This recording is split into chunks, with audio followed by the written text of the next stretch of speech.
Well, I got to admit, the slogan for the Secret Service, zero fail, actually doesn't mean a whole lot when you look at not only the new footage I'm about to show you from the Trump rally in Butler, Pennsylvania, but also some of the past blunders of the Secret Service as well, that shows that they are obviously willing to either straight up lie to Americans or they're just straight up incompetent. One or the other has to be true whenever we look at this new footage and some of their past blunders. This one is really kind of crazy, and I can't wait to share this information with you. And of course, I want to hear your opinion after the video. No matter if you agree or disagree, let me know what you think. Big thanks to you guys for watching. If you like what I do, consider subscribing. Let's go ahead and jump right in. Now, let's talk about this new footage from the Butler, Pennsylvania shooting, then I'll talk about some of their past blunders. This is from James Copenhaver. So he actually was one of the attendees that got critically injured, and he's still recovering, him along with David Dutch. And so when we look at this new footage from him, he's in the, of course, line of sight with Trump and unfortunately with the shooter. And we see the shooter run across the AGR building and then lay down to get in position. Now he kind of disappears for a second, then he pops back up. Now this is a full 3 minutes before the shots ever rang out. Now we know that the counter snipers behind Trump, one to the left, one to the right.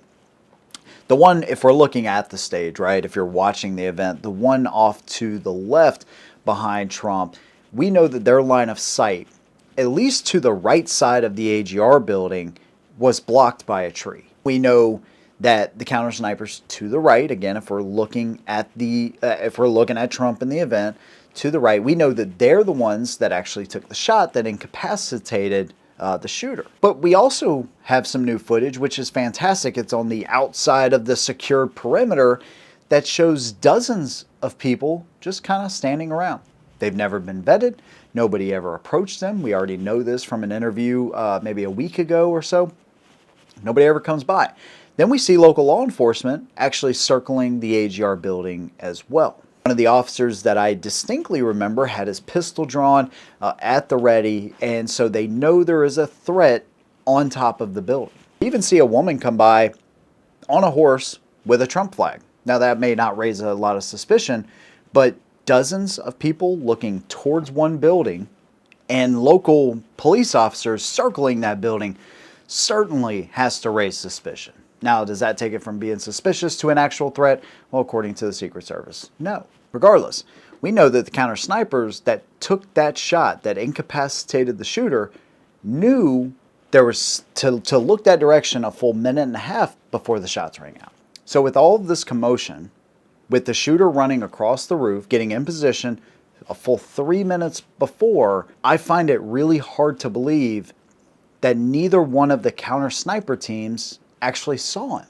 Now, I'm not here to place blame on people when I wasn't there. I wasn't in their shoes, right? And I understand that, yeah, it's a tough job and all that, but you can't tell me that all of that commotion on the outside of the, regardless if it's on the outside of the perimeter or not, you can't tell me that all that commotion and two counter sniper teams at least look in that direction didn't see what was going on. We see Crooks peeks up over the roof at one point, right, in that video. Unfortunately, it gets cut off right before the shots, the first shots go out, the first 3 shots, and then the subsequent 5 shots, right? We see him peek up over the roof after he gets in position. 30 seconds before he starts shooting, that one officer gets hoisted up to look over the roof, and that's when Crooks points his gun towards that officer, and he yells, "Hey, we got a shooter." Now, I talked about the communication issues that I think are just atrocious, right? And that radio communication, all communications, should have been shared on FirstNet. If you don't know what FirstNet is, look at the video I just recently posted talking about their communication issues. It's absolutely nuts.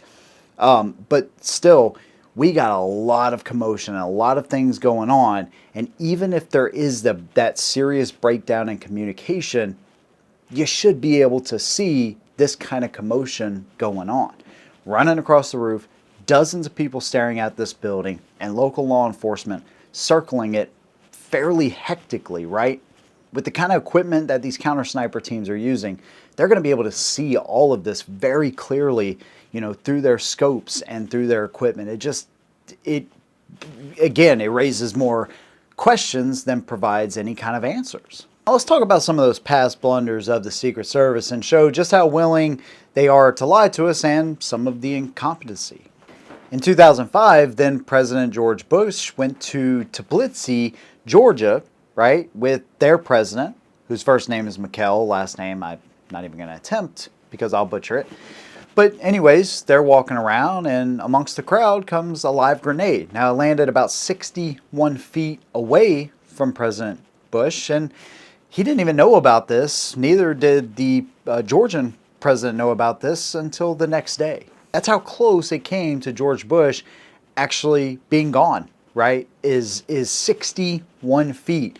And fortunately, the grenade, of course, malfunctioned. It didn't go off, but still, that was a pretty crazy blunder. There was also the White House sniper, which was in 2011, when 7 shots hit the White House, and Secret Service said, no, that never happened. That was just construction noise. Don't worry about it.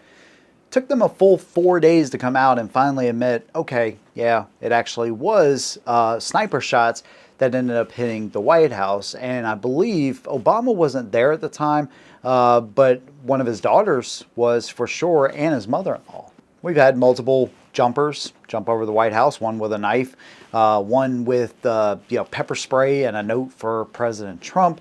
We've had Secret Service agents get drunk enough to ram through the gates at the White House. So they're not immune to having some pretty serious lapse in judgment and the ability or inability just to tell us the truth sometimes.